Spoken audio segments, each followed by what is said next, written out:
Divers will tell you that their experience, their hobby, reveals a wonderful unknown world under the water. But what we're here to share today is the story of the Scuba Doctor.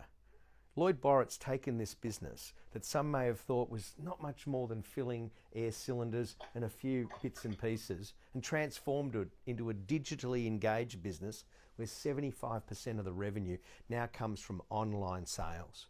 But it's not just about the e-commerce activity. It's about the way Lloyd and the Scuba Doctor shares diving experiences, provides expert advice on where the best places are to go and the kit that you need to get the most out of that experience. That fraternity of divers come together through a business to share what they love, to get access to the best knowledge, and to be available for them the best bits of kit with the detail and the precision that a serious diver's looking for. Let's learn from Lloyd's experience. Come and we'll see what he's got to share about his transformation of the Scuba Doctor. Oh, well, after years in high technology, in IT for 30, 40 years, and sales and marketing in that later on, and just running IT businesses, I made the move into the dive shop. And it was a wholesale and retail operation, and we've just grown from there. As a customer, I'd helped the place set up a website, and it became one of the first dive shops with a website. And then I set up an online shop for them. And he became one of the first with an online shop in the country. And so sales suddenly going from a little local dive shop servicing the Mornington Peninsula to Australia-wide and even sales overseas. And so I saw that as there was bigger and better opportunity to the way that was being done and leapt in. Any good business is driven by people that are passionate about it. And that goes for weird and wonderful things. I can remember buying a trolley to move my dive gear about when I was just a muppet diver, and I wanted stuff to move my dive gear about, and I found this guy in Dandenong that makes trolleys, and the guy was absolutely passionate about trolleys. And you can see that in the nature of his business and the success of his business. If you can't be passionate about it, there's no point in doing it. And there's detail though. You've got a far richer array of parts, and you're able to communicate that specialisation again through your digital engagement. Well, people always want the little bits and pieces, and the little bits and pieces matter. And instead of just saying it's a 3/8 to 9/16 adapter, we'll say it's made of this, it's suitable for these sort of applications, and here are the 4 or 5 things where you use this and what you do with it. Whereas others will just put it's a 3 to 9/16 widget, and that doesn't really convey anything to anyone.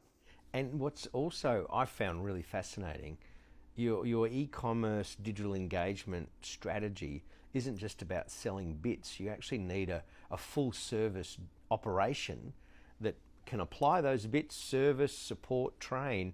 It's just part of a bigger picture of a full service offering. Yeah, well, you can't just be an online provider of dive gear. If there was nothing but online providers, the divers wouldn't be able to get air fills to go diving, they wouldn't be able to get all the other services they need. So you need to be able to service and repair gear, you need to be able to provide them with air fills so that they can fill their tank to go diving, you need to be able to hire gear to people that haven't bought kit yet, refer them off to the dive charter boats and tell them about the local dive sites. You've got to be able to train them. People come along and they want training on how to be a diver in the first place and get their initial certification, or step up to different levels of certification, like if they want to do wreck diving or drift diving or night diving, etc. Getting the right e-commerce platform is vital. I set up the e-commerce platform that this business uses back in 2006, and it was the best choice at the time by far. And there were others around at the time that I sort of looked at and went, well, no, they're not really mature enough. And now those ones are dominant and the one we're using isn't. And if I had made some better choices about setting that e-commerce platform up, we'd be better positioned right now. Right now, stock control in this business is a nightmare. See, right now we don't have a point of sale system to handle the sales in the shop because we can't link that to the back office online system, and yeah, we can't link it to an inventory control purchasing system. And it's all down to the fact that the e-commerce platform we picked can't handle SKUs. So we've got fins there, and so for that model fin there might be 5 sizes and 4 colours, so it's actually 20 SKUs. Yep. And our system just has it as it's one SKU, as in it's One that fin. fin and it's got these attributes of colour and size. And that's not good enough for a purchasing system.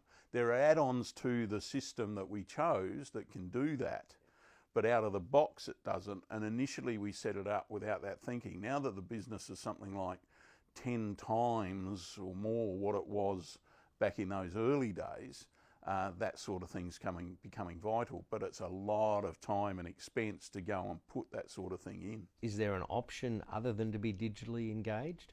No, not today. You've got to do all the other things, and you've got to do it all. I mean, sadly that's retail today. You've got to be online or you're dying. Unless you're a purely very niche service area, but diving isn't that. There are services and there's product, and you've got to make money out of both of them. So what's the plan to make sure you've got time to work on the business as distinct from working in the business? That's the problem. That's the problem all small businesses have.